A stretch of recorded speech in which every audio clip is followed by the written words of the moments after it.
Mark, the directed by Vijay Karthikeya, starring Kichcha Sudeep sir. So ಈ ಕಾಂಬೋನ ಎರಡನೇ ಸಿನಿಮಾ ಇದು. ಸೊ ಮೊದಲದ್ದು ಮ್ಯಾಕ್ಸು. ಸೊ ಮ್ಯಾಕ್ಸ್ಗಿಂತ ಚೆನ್ನಾಗಿದೆಯಾ ಇಲ್ವಾ, ಏನು ಇಷ್ಟ ಆಯ್ತು ಏನು ಕಷ್ಟ ಆಯ್ತು ಅಂತ ತುಂಬ ಡೀಟೇಲಾಗಿ ತಿಳಿಸ್ಕೊಡ್ತೀನಿ. ಸೊ ವಿಡಿಯೋ ಕೊನೆವರೆಗೂ ನೋಡಿ, ಇಷ್ಟ ಆದಮೇಲೆ ಸಬ್ಸ್ಕ್ರೈಬ್ ಮಾಡಿಕೊಂಡು ಸಪೋರ್ಟ್ ಮಾಡಿ. ಇದರ ಒನ್ಲೈನ್ ಸ್ಟೋರಿ ಏನಪ್ಪ ಅಂದರೆ, ಒಂದು ಕಡೆ 18 ಮಕ್ಕಳು ಕಿಡ್ನ್ಯಾಪ್ ಆಗಿರ್ತಾರೆ. ಇಲ್ಲಿ ಆದಿಕೇಶವ ಸಿ ಎಮ್ ಆಗಬೇಕಂತ ಅಂದ್ಕೊಂಡಿರ್ತಾನೆ. ಆ ಮಕ್ಕಳಿಗೂ ಆದಿಕೇಶವಗೂ ಏನು ಸಂಬಂಧ, ಹಾಗೆ ನಮ್ಮ ಮಾರ್ಕ್ ಸಸ್ಪೆನ್ಷನಲ್ಲಿ ಇರ್ತಾನೆ. ಆ ಮಕ್ಕಳನ್ನ ಯಾವ ಥರ ಕಾಪಾಡ್ತಾನೆ ಅನ್ನೋದೇ ಇದರ ಒನ್ಲೈನ್ ಸ್ಟೋರಿ.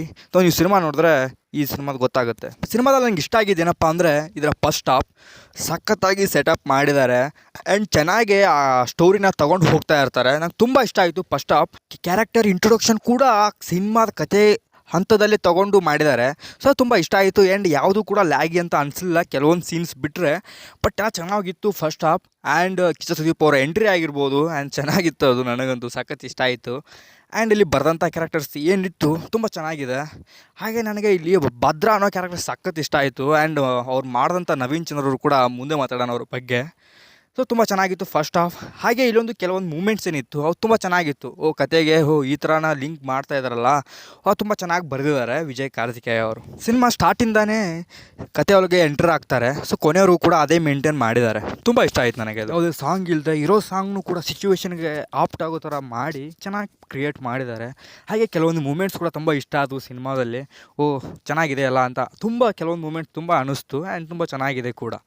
ಇನ್ನು ಅಜನೀಶ್ ಅಣ್ಣ ಅವರು, ಅಬ್ಬಾ ಅಜ್ಜಿ ಬೇರೆ ಲೆವೆಲ್ ಮ್ಯೂಸಿಕ್ ಕೊಟ್ಟಿದ್ದಾರೆ. ನಂಗೆ ಸಖತ್ ಎಕ್ಸ್ಪೀರಿಯನ್ಸ್ ಚೆನ್ನಾಗಿತ್ತು.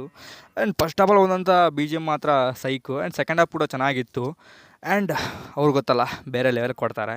ಇನ್ನು ಆ್ಯಕ್ಟಿಂಗ್ ಕಡೆ ಹೋಗೋದಾದರೆ ನಮ್ಗೆ ಗೊತ್ತಿದೆ ಕಿಚ್ಚ ಸುದೀಪ್ ಸರು ಮತ್ತೊಮ್ಮೆ ಅವರ ಸ್ವ್ಯಾಗ್ನ, ಅವ್ರ ಪ್ರೆಸೆನ್ಸ್ನ ಈ ಸಿನಿಮಾದಲ್ಲಿ ಚೆನ್ನಾಗಿ ತೊಗೊಂಡು ಬಂದಿದ್ದಾರೆ. ಇವನ್ ಎಲ್ಲರೂ ಕೂಡ ಅದೇ ಪ್ರೆಸೆನ್ಸಲ್ಲೇ ತುಂಬಾ ಚೆನ್ನಾಗಿ ಆಟ ಆಡಿದ್ದಾರೆ ಅಂದ್ಕೊಳ್ತೀನಿ. ಸಿನಿಮಾ ಪೂರ್ತಿ ಆ ಪ್ರೆಸೆನ್ಸನ್ನು ತುಂಬ ಮ್ಯಾಟ್ರ್ ಆಗುತ್ತೆ. ಸುದೀಪ್ ಅವರು ತುಂಬ ಚೆನ್ನಾಗಿ ಮಾಡಿದ್ದಾರೆ. ಇನ್ನು ನವೀನ್ ಚಂದ್ರ ಅವರು ಸಖತ್ ಇಂಪ್ರೆಸ್ ಮಾಡ್ತಾರೆ. ಸೊ ಅವರೇ ಕೂಡ ಕನ್ನಡದಲ್ಲಿ ಡಬ್ ಮಾಡಿದ್ದು. ತುಂಬ ಚೆನ್ನಾಗಿ ಡೈಲಾಗ್ಸ್ ಅವರಿಂದ ಬರುತ್ತೆ, ತುಂಬ ಚೆನ್ನಾಗಿ ಬರೆದಿದ್ದಾರೆ. ಹಾಗೆ ನಮ್ಮ ಗೋಪಾಲ್ ಕೃಷ್ಣ ದೇಶಪಾಂಡೆ ಅವರು ಆಗಿರ್ಬೋದು, ಹಾಗೆ ಕೆಲವೊಂದು ಕ್ಯಾರೆಕ್ಟರ್ಸ್ ತುಂಬ ಶೈನ್ ಅವರು, ಹಾಗೆ ಗುರು ಸೋಮ್ ಸುಂದರ್ ಅವರು ತುಂಬ ಚೆನ್ನಾಗಿ ಮಾಡಿದ್ದಾರೆ. ಆ್ಯಂಡ್ ಅವ್ರು ಕೊಟ್ಟಂಥ ಪಾತ್ರ ಕೂಡ ಅಷ್ಟೇ ಇದ್ದಿದ್ದು. ಇನ್ನು ತುಂಬ ಜನ ಇದ್ದಾರೆ. ಸೊ ಅವರು ಕೂಡ ಪಾತ್ರ ಎಲ್ಲ ಡಿಸೆಂಟ್ ಆಗಿತ್ತು. ಸಿನಿಮಾದಲ್ಲಿ ನನಗೆ ಕಷ್ಟ ಆಗಿದ್ದೇನಪ್ಪ ಅಂದರೆ ಇದರ ಸೆಕೆಂಡ್ ಹಾಫ್ ಅಂತೀನಿ. ಸೆಕೆಂಡ್ ಹಾಫ್ ಏನು ಫಾಸ್ಟಾಗಿಲ್ಲ ಅಂತಲ್ಲ, ಬಟ್ ಸಖತ್ ಬೋರ್ ಹೊಡ್ಸುತ್ತೆ. ಆ್ಯಂಡ್ ಇನ್ನೂ ಏನೋ ಒಂದು ಇನ್ವೆಸ್ಟಿಗೇಷನ್ ಆ ಥರ ಸರ್ಪ್ರೈಸಿಂಗ್ ಮೂಮೆಂಟ್ಸ್ ಯಾವುದೂ ಕೂಡ ಇರಲಿಲ್ಲ. ಏನಂತೀವ ಇಂಟೆಲಿಜೆಂಟ್ ರೈಟಿಂಗ್ ಏನಿರುತ್ತಲ್ಲ, ಅಲ್ಲಿ ಯಾವುದೂ ಕೂಡ ಸೆಕೆಂಡ್ ಹಾಫಲ್ಲಿ ಕಾಣಲಿಲ್ಲ. ಇವನ್ ಫಸ್ಟ್ ಹಾಫಲ್ಲಿ ಅದು ಇರಲಿಲ್ಲ ಅಂದರೂ ಕೂಡ ನಮಗೆ ಅದು ಸ್ವಲ್ಪ ಎಂಟರ್ಟೈನ್ ಮಾಡುತ್ತೆ. ಬಟ್ ಸೆಕೆಂಡ್ ಹಾಫಲ್ಲಿ ತುಂಬ ಬೋರ್ ಹೊಡ್ಸುತ್ತೆ ಆ್ಯಂಡ್ ತುಂಬ ಲ್ಯಾಗಿ ಫೀಲ್ ಕೂಡ ಆಗಿಸುತ್ತೆ. ಇವನ್ ಕೆಲವೊಂದು ಕ್ಯಾರೆಕ್ಟರ್ಗೆ ನಾವು ಕನೆಕ್ಟ್ ಆಗೋಲ್ಲ ಬಿಕಾಸ್ ಆಫ್ ಅದರ ಫಾಸ್ಟ್ ನಮ್ಗೆ ಗೊತ್ತಿರೋಲ್ಲ ಕಾರಣಕ್ಕೆ ಆ ಕ್ಯಾರೆಕ್ಟರ್ ತುಂಬ ಕನೆಕ್ಟ್ ಆಗೋಲ್ಲ. ಬಟ್ ಅದರಿಂದ ಅಲ್ಲಿ ನಡೆಯುವಂಥ ಸಿಚುವೇಶನ್ ಇರುತ್ತೆ, ನಮಗೆ ಆ ಬೋರ್ ಅನ್ನೋ ಫೀಲಿಂಗ್ ಬರ್ಸುತ್ತೆ. ಸೊ ಅದೇ ಕಾರಣಕ್ಕೆ ಈ ಥರ ಆಗಿದೆ ಅಂತ ಅನ್ಕೋಬೋದು. ಹಾಗೆ ಕೆಲವೊಂದು ಕ್ಯಾರೆಕ್ಟರ್ ಅಂದರೆ ಈಗ ಯೋಗಿ ಬಾಬು ಅವ್ರ ಕ್ಯಾರೆಕ್ಟರ್ ಆಗಿರ್ಬೋದು. ಸೊ ಆ ಕ್ಯಾರೆಕ್ಟರ್ ಅವರೇ ಅಂತಲ್ಲ, ಬೇರೆ ಯಾರ್ಯಾರು ಕೊಟ್ಟಿದ್ರು ಅವು ಕೂಡ ಆಗೋದು. ಬಟ್ ಅದರಿಂದ ಏನು ಕಾಮಿಡಿ ಏನು ಆಗಿಲ್ಲ. ಬಟ್ ತುಂಬ ಕ್ಯಾರೆಕ್ಟರ್ಸ್ ಇದ್ದಾವೆ ಸಿನಿಮಾದಲ್ಲಿ. ಸೊ ಇದೇ ಅಂತ ನಮಗೆ ಆಪ್ಟ್ ಆಗೋದೇ ಇಲ್ಲ.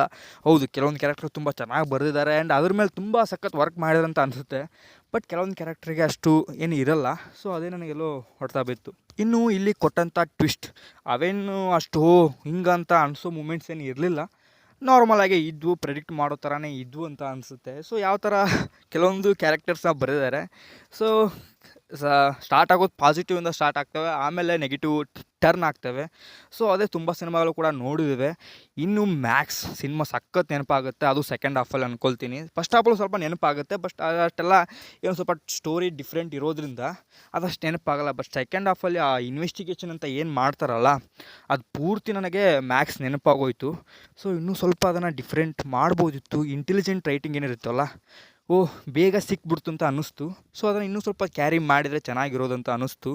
ಸೊ ಆ ಫೀಲ್ ಏನಿದೆಯಲ್ಲ, 18 ಮಕ್ಕಳು ಕಾಣೆ ಆಗಿದ್ದಾರೆ, ಸೊ ಅವ್ರು ಏನೋ ಪ್ರಾಬ್ಲಮ್ ಸಿಲ್ಕೊಂಡಿದ್ದಾರೆ ಅಂತ ಅನ್ನೋ ಪ್ರಾಬ್ಲಮ್ ಹೋಗಿ ಕಾಪಾಡಬೇಕು ಅನ್ನೋ ಫೀಲ್ ನಮಗೆ ಬರಲ್ಲ. ಸೊ ಆ ಎಮೋಷನ್ ಕೂಡ ನಮಗಲ್ಲಿ ಕನೆಕ್ಟ್ ಆಗಲ್ಲ. ಸೊ ಟೋಟಲಾಗಿ ಸಿನಿಮಾ ಯಾವ ಥರ ಇದೆ ಅಂದರೆ, ನನಗೆ ಯಾವ್ರೇಜ್ ಟು ಡೀಸೆಂಟ್ ಎಕ್ಸ್ಪೀರಿಯನ್ಸ್ ಕೊಟ್ಟು ಫಸ್ಟ್ ಹಾಫ್ ಮಾತ್ರ ಚೆನ್ನಾಗಿ ಕಟ್ಕೊಟ್ಟಿದ್ದಾರೆ. ಇವನ್ ಸೆಕೆಂಡ್ ಹಾಫ್ ತುಂಬ ಬೆಟರ್ ಮಾಡಿದರೆ ಚೆನ್ನಾಗಿರೋದಂತ ಅಂದ್ಕೊಳ್ತೀನಿ.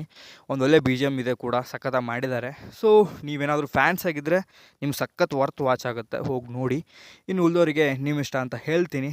ಸೊ ಇನ್ನೊಂದು 3 ಸಿನಿಮಾ ಬಂದಿದೆ. ಸೊ 3 ಸಿನಿಮಾದ ಬಗ್ಗೆ ಸ್ವಲ್ಪ ಡಿಸ್ಕಷನ್ ವೀಡಿಯೋಸ್ ಮಾಡಬೇಕು. ಸೊ ಅದು ಕೂಡ ಮುಂದಿನ ದಿನಗಳಲ್ಲಿ ಬರುತ್ತೆ. ಸೊ ವೇಟ್ ಮಾಡ್ತಾಯಿರಿ ಅಂತ ಕೇಳ್ಕೊಳ್ತಾ, ಸೊ ಮತ್ತೆ ಸಿಗುವ. Signing off Karthik.